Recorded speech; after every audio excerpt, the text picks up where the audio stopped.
Então, pessoal, hoje nós vamos apresentar um trabalho da disciplina de cálculo numérico. Eu sou Gabriel, esse é Ricardo, somos da equipe 9 de Engenharia Mecânica da Universidade Federal de Pernambuco, UFPE. Nosso professor é Pedro Machado. O nosso trabalho visa a gente achar, por meio da interpolação, pelo método trapézio de Simpson, a integral de um polinômio interpolado. Nós recebemos no arquivo de entrada um número n, que tem a quantidade de pares x, y que vão ser usados, e na outra linha o número m é a quantidade de pares de intervalos de integração. Nós começamos declarando dois ponteiros, um de arquivo, um de saída e de entrada, logicamente, e depois nós 5 inteiros, uma matriz estática, um ponteiro de matriz e dois ponteiros de vetor.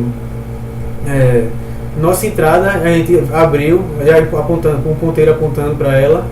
Ela tem o nome entrada txt e ela R, pois ela vai ser lida, de read. Nossa saída, ela vai ser, como ela vai ser escrita, vai ser R, W de write. Em seguida, nós vamos receber a variável n, que vai ter a quantidade de pares. Damos o fscanf da entrada e vamos receber esse valor.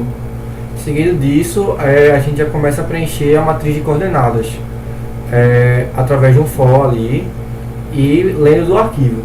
A nossa primeira fscanf vai ler primeiro e vai colocar na primeira coluna, e depois vai colocar e o nosso outro fscanf vai colocar o próximo elemento na outra coluna. Vai sendo lendo dois números de uma vez só. Vai pegar logo o par xy e colocar na primeira linha. Depois, na próxima rodada do for, vai ler o próximo par xy e colocar na segunda linha. E vai preencher até chegar a quantidade número n de pares. Seguido ali, a gente já vai lendo o m, porque a gente já leu toda a primeira linha. Agora a gente já está na segunda, que é onde está o m, que é a quantidade de intervalos que a gente tem no arquivo de entrada. E depois a gente já começa a preencher. Aí depois a gente vai primeiro alocar um espaço para o ponteiro C e para o ponteiro D. Vamos alocar um espaço. Esse espaço vai ser de tipo double, de números reais, e ele vai ter m espaços, que é justamente a quantidade de pares que a gente vai ter. E depois, aí sim, a gente vai começar a preencher. Da mesma forma, a gente vai ler primeiro valor vai para o C, o segundo valor vai para o D. E vai sendo preenchido assim. Depois vai receber primeiro o valor A, depois o valor B, depois o valor A, depois o valor B. Sendo assim que nosso primeiro valor C vai ser o primeiro valor A, nosso primeiro valor D vai ser o nosso primeiro valor B. E assim em seguida. Então ali a gente já vai começar a alocar o espaço para a nossa matriz dinâmica. Primeiro a gente aloca para as linhas com tamanho n linhas, e o nosso número de colunas ele tem um porém. Ele vai ser n mais 1 colunas, devido ao método que a gente está utilizando. Logo depois ali a gente vai chamar a função interpolar, que ela pega a nossa matriz estática como parâmetro, vai receber nossa matriz dinâmica alocada anteriormente e vai receber o número n, que é a quantidade de pares de xy. Ao irmos a função do tipo void interpolar, nós declaramos y, k, j e i inteiros e entramos em dois for. Para que esses dois for? Esses dois for são justamente para a gente adicionar as duas primeiras colunas da nossa matriz estática à nossa matriz dinâmica, que vai ter nossa primeira coluna só valores x e nossa segunda coluna só valores y. Após isso, tivemos que adaptar a fórmula de método de interpolação de Newton, os valores. Nós temos que começar a construir nossa tabela, pois nós utilizamos o método das diferenças divididas, em que ela utiliza uma tabela, onde na primeira e na segunda coluna nós temos os valores de x e de y. E essa tabela ela vai aumentando o seu número de colunas ao mesmo tempo que diminui o número de linhas, na mesma proporção de 1. O método acaba quando temos uma coluna com somente uma linha, que é o nosso último valor de interesse. Para poder montar essa tabela, nós usamos dois for para poder preencher a matriz. O primeiro for está preenchendo a coluna. A coluna vai iniciar do 2. Por que do 2? Pois as duas primeiras colunas já foram preenchidas, a coluna 0 e a coluna 1. Nosso segundo for é para preencher nossas linhas. Ele vai de 0 até K. K iniciou de n-1, pois a terceira coluna já vai ter uma casa a menos, como já foi anteriormente. E para poder manter esse menos 1 para cada rodada coluna que a gente tiver, o nosso K vai ser diminuído de 1 toda vez que a gente mudar a nossa coluna. Para preenchermos esta tabela, tivemos que usar essa fórmula aqui, que ela preenchia primeiramente o próximo valor na linha da próxima coluna e ia descendo o resto da coluna, descendo as linhas, depois partir para outra coluna. Para poder preencher o resto da tabela, precisamos conhecer um pouco mais do método. Certo. Então a gente está utilizando aí o método das diferenças divididas. Nesse método a gente vai pegar os valores da segunda coluna inicialmente, subtraindo o valor da segunda linha pelo valor da primeira linha, dividindo essa subtração pela subtração do valor, isso na primeira coluna, claro, da segunda linha pelo valor da primeira. E assim sucessivamente até vamos concluirmos toda a segunda coluna. Logo então vamos para a terceira coluna. Logo então vamos para a quarta coluna. Na quarta coluna, o processo na parte superior é o mesmo, só que agora os valores vão ser da terceira coluna. Mas há um porém embaixo. Na parte de baixo continuaremos trabalhando com valores da primeira coluna. Porém agora pegaremos o valor da terceira linha e subtrairemos do valor da primeira linha. E assim sucessivamente até preenchermos toda a nossa matriz. Lembrando, de uma coluna para a outra, o intervalo da parte de baixo aumenta em 1. Sempre. Esse padrão dos índices foi determinado nesta fórmula. Por exemplo, aqui, nossa matriz V1, I mais 1, Y. Foi o padrão encontrado nos índices a cada vez que a gente mudava na fórmula. E para isso teve o Y mais aqui somente para complementar a fórmula. E o K igual a K menos 1 foi o que já foi comentado anteriormente para o nosso limite do for. Nossa função não retorna nada, pois é do tipo void. Porém, as alterações que foram feitas aqui se mantêm, pois nossa matriz é uma matriz dinâmica, tipo um ponteiro, e o que foi armazenado nela fica no endereço dela. E ainda podemos manter o que já tivemos encontrado. Agora, a função interpolar terminou de cumprir seu papel e podemos retornar para main. Voltando para onde estávamos, após a função interpolar ser chamada, vamos agora printar no arquivo de saída o que a gente achou. Primeiramente vou printar o coeficiente de Newton e vou printar o que a gente achou. O que são os coeficientes de Newton? São os coeficientes que estão na nossa primeira linha da nossa matriz, que foi encontrada na função interpolar, tirando a nossa primeira coluna que tem o valor de x. Já consideramos isso no nosso for, em que printamos apenas com 3 casas decimais os nossos valores do coeficiente de Newton. Vale ressaltar que os coeficientes de Newton são necessários para se descobrir o polinômio interpolador.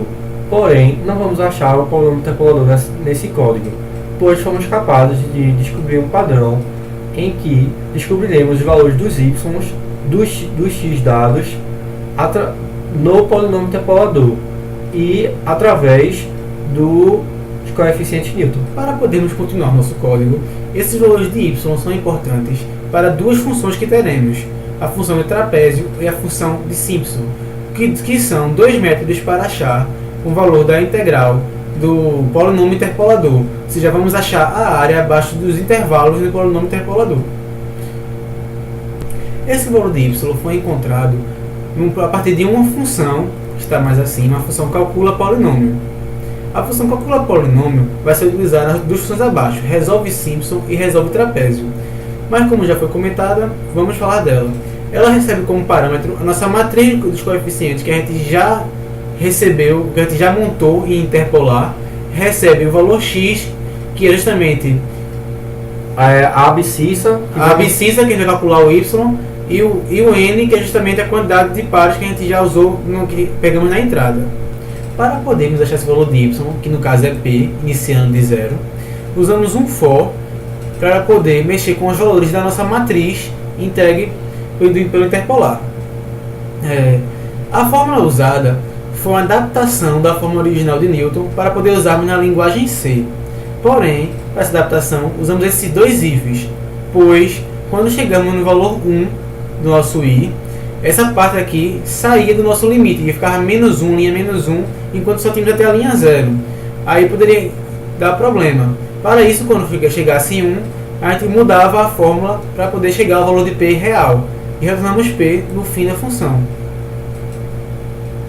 Após terminarmos de utilizar a calcula polinômio, que novamente ainda não foi chamada, só será chamada depois no programa, vamos voltar para a main.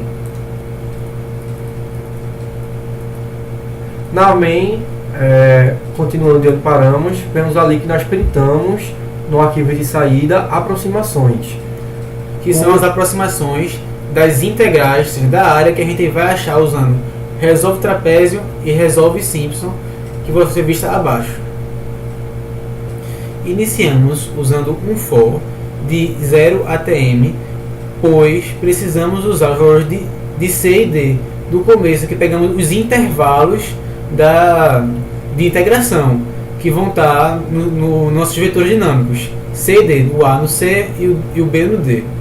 Cada printf desse vai estar printando no nosso arquivo de saída um valor da nossa integral, da nossa área. Para cada um deles, temos 3 de trapézio e 3 de Simpson, pois vamos dar a eles 10 subintervalos, 100 subintervalos e 1000 subintervalos para poder usar no método que é pedido.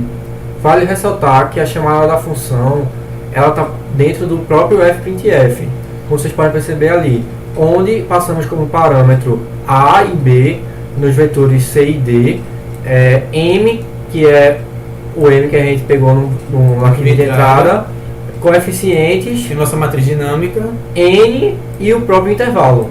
Nosso subintervalo, 10, 100 e 1000. Para isso, vamos para a nossa função trapézio e Simpson, saber como funciona o achar desse resultado. Bom, para mostrar como encontramos esses valores das integrais, vamos mostrar a função resolve trapézio e depois a resolve Simpson. A função resolve trapézio recebe como parâmetros o A, que é o nosso primeiro limite de integração, o B, que é o nosso último limite de integração, que vem no nosso vetor dinâmico do main. O M é a quantidade de integração que teremos. Matriz é justamente a matriz dinâmica que a gente encontrou interpolar aqui em cima. Nosso N é a quantidade de pares de XY e índice subintervalo é de subintervalos que a gente vai ter, que podem ser 10, 100 ou 1000 que foram entregues no main. Foram precisos declarar 5 doubles, como podemos ver. H, que são os tamanhos o espaçamento entre os subintervalos. Isso. P, que são os valores de Y, que é a soma dos valores de Y dos subintervalos pares, I, que é a soma dos valores de Y dos subintervalos ímpares, E, que são os valores dos extremos, de 0 e do último, e T, que é o valor da própria integral. Não necessariamente 0, do A até o B, não necessariamente do 0 até o último, do subintervalo A até o subintervalo B. E T é o nosso valor da integral, e é apenas uma variável utilizada na função. Para acharmos H, bastou pegarmos o último valor da integração e o primeiro, de subtraí-los e dividir pelos escolha de subintervalos. Assim vamos ter o espaçamento entre cada subintervalozinho desse, e que vão ser justamente a quantidade de 10, 100 ou 1000. Para continuar, vamos agora preencher o E, o P e o I. O E é justamente o nosso primeiro e o nosso último, o nosso Y de A e o nosso Y de B. Ou seja, se o I for o 0, que é o nosso primeiro, que é o nosso A, ou então se ele for o nosso último, que é o B, vamos poder preencher o E. O E vai ser o valor anterior dele, mais o calcula polinômio. Quem é que calcula polinômio? O polinômio é aquela função que vimos antes, que calcula o valor de Y a partir do determinado X. Quem seria esse X?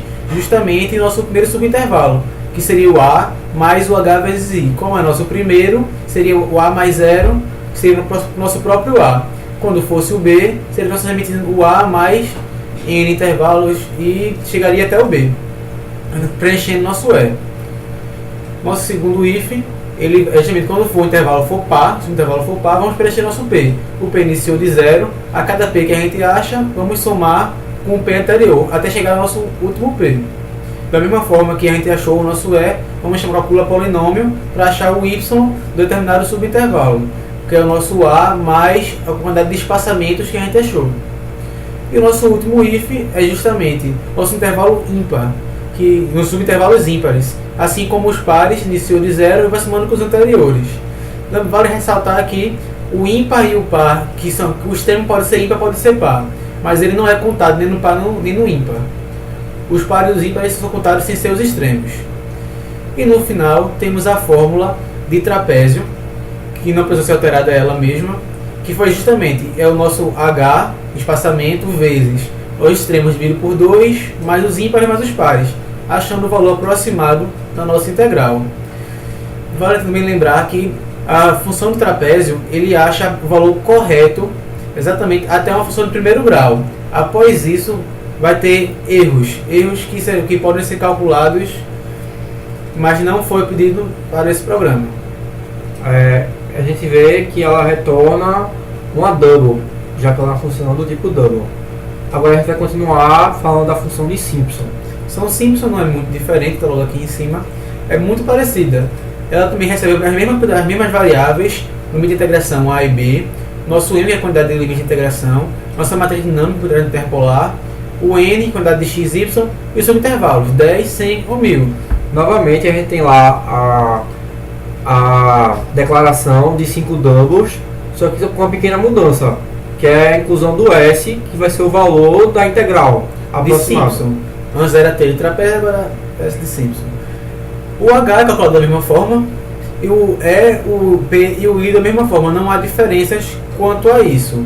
Porém, em Simpson temos um problema que não tivemos nesse programa, pois ele só funciona se tivermos intervalos pares, subintervalos, quantidade de subintervalos pares. Como foi pedido anteriormente, os subintervalos são 10, 100 e 1000. Como todos são pares, não foi preciso checar. No final do programa, a gente aplica aí a fórmula de Simpson, que é muito parecida também, só que é espaçamento dividido por 3 vezes o extremo, mais 4 vezes ímpares, mais 2 vezes pares. Retornamos o valor de S como o W também. O Resolve Simpson, o próprio método de Simpson, ele é mais eficiente que o método de trapézio, pois ele calcula exatamente o valor da integral até um polinômio de grau 3. Só começa a apresentar erros após os polinômios de grau 4. Novamente, é possível sim calcular o erro de Simpson, mas nesse projeto não foi pedido para que o programa calculasse. Então a gente agora pode voltar para a nossa main. Aqui, como mostrado antes, os printf vão printar no nosso arquivo de saída nossos valores integrais de trapézio para 10, para 100, para 1000, para 10, para 100, para 1000, para Simpson. E para cada vez que rodarmos o nosso i, vamos pegar intervalos diferentes, novos a's e novos b's, que vão ficar em linhas diferentes do nosso arquivo de saída. Já que esse processo se repete m vezes. M vezes. E a quantidade de vezes que temos intervalos. Após sua conclusão, a gente fecha os arquivos de entrada e saída e encerra o programa com return 0. Agora a gente vai começar a tratar da parte dos bugs que a gente encontrou no nosso caminho para concluir o programa. A primeira problema que tivemos a fazer o programa foi ao mexer com a matriz dinâmica, pois não foi visto na nossa cadeira anterior de computação eletrônica de linguagem C, que era do programa, e tivemos que estudar para poder saber como mexer com ela, como alocar ela, que usamos 2 mallocs, como passar ela como parâmetro, como retornar e tudo mais. Outro problema enfrentado foi na função interpolar, na qual tivemos que encontrar essa fórmula exatamente do jeito que ela era. Pois, por exemplo, um erro encontrado foi colocar, em vez de 1 aqui, colocar o y, que fazer que o programa entrasse em loop infinito, que era apenas um erro da fórmula encontrada no papel. Outro problema também que tivemos no programa foi em calcula polinômio. Justamente aqui, antes não tinha esses dois ifs, e quando subimos menos 2, ia para fora do intervalo do for, ficando com menos 1, e não poderia ser menos 1. O programa também não rodava. Aí foi necessário colocar esse if para quando o i chegasse a 1 e não subtraísse menos 2, apenas somasse o valor de matriz, que seria o que aconteceria no que encontramos na fórmula. Vale também dizer que na questão da matriz dinâmica, inicialmente nossa função interpolar estava retornando uma matriz dinâmica também. Porém, nós não sabíamos como proceder. Então, aí notamos que não precisávamos só o void, pois era um ponteiro, ela não se altera mesmo. Eu podia ser alterada mesmo sendo um void, não precisava retornar. Só precisava entregar uma matriz dinâmica, mexer com ela, que ela seria alterada e entregaria no main. Exatamente. Uma limitação percebida no nosso projeto foi que a utilização da matriz estática coordenadas, pois ela só pega 90 XY. Poderia ter colocado mais, poderia ter colocado menos, mas a partir ela só pega até 90 x, até 90 pares XY. Ou seja, mais que isso ela não rodaria. E um ponto forte é que a gente, se necessário, por curiosidade ou necessidade no futuro, o programa pode ser utilizado para achar a tabela do método das diferenças divididas, que ficou sem perder nenhum espaço, ficou certinha. E outra coisa boa também foi que o programa foi testado para qualquer valor, seja ele negativo, positivo, decimal, muito pequeno, muito alto, e ele bateu com os resultados esperados. Então, lembrando ainda também que teve mais um problema. Ao checarmos o que recebíamos, o que líamos do arquivo de entrada, notamos que os valores estavam sendo lidos errados. E ao procurar erros no programa não foram encontrados. Ao apagarmos o arquivo de entrada, que tínhamos mais de um, mas mesmo em pastas diferentes, apagarmos todos e fazemos o novo, o programa rodou normal e achamos os valores desejados. Provavelmente foi um lixo da entrada anterior, ou então ele confundiu as duas entradas que tínhamos no computador salvo.